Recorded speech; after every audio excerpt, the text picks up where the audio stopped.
আজানটা দিয়ে দিছে। আজকের দিন তো শেষ হয়ে গেল, কালকে কি করবে? কেন?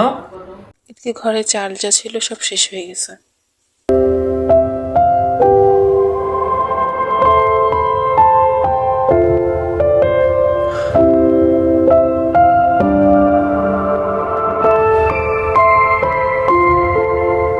শুনছো, বাবুর স্কুলের ফিস দিতে হবে, টাকা লাগবে। আচ্ছা ঠিক আছে, আমি দেখতেছি কি করা যায়।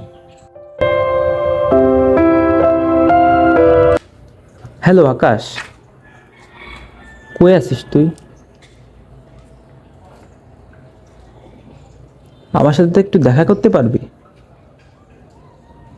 ও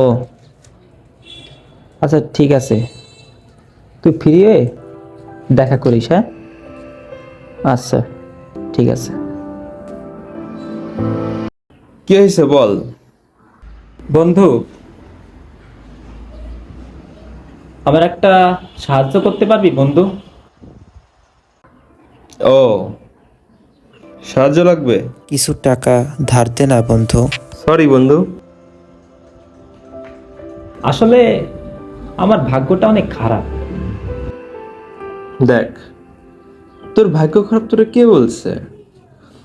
তোর কতবার বলতাম সময়টাকে ঠিক কর, আরে রিলটা কত ফানি। সময়টাকে বাঁচা।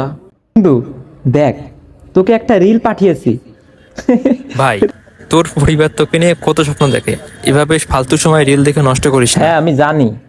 সময়টাকে কাজে লাগা, পড়াশোনা কর। দেখ ভাই, এইসব ফালতু মোটিভেশন দেওয়া বন্ধ কর, ঠিক আছে? এগুলো দেওয়া বন্ধ কর। তুই রিল দেখে নষ্ট করছিস। তোর ভাগ্য এতটাও খারাপ না, হ্যাঁ, কারণ তোর ভাগ্য ভালো যে আমি তোর সাথে এখনো কথা বলতেছি, আমি পরিশ্রম করছি, আমি একজন ডাক্তার হয়েছি। আর তুই কি এরকম এরকম থাক, যা পরে একদিন কথা বলিস। জীবনের এই সময়ে এসে দাঁড়িয়ে বেশ ভালোই অনুভব করতে পারতেছি যে সময়ের মূল্য কতটুকু। 2025 যে সময় আমার বন্ধুরা নিজেদের ক্যারিয়ার নিয়ে ব্যস্ত ছিল, সে সময় আমি রিল দেখা আর মেয়েদের সাথে কথা বলে সময় কাটাতাম।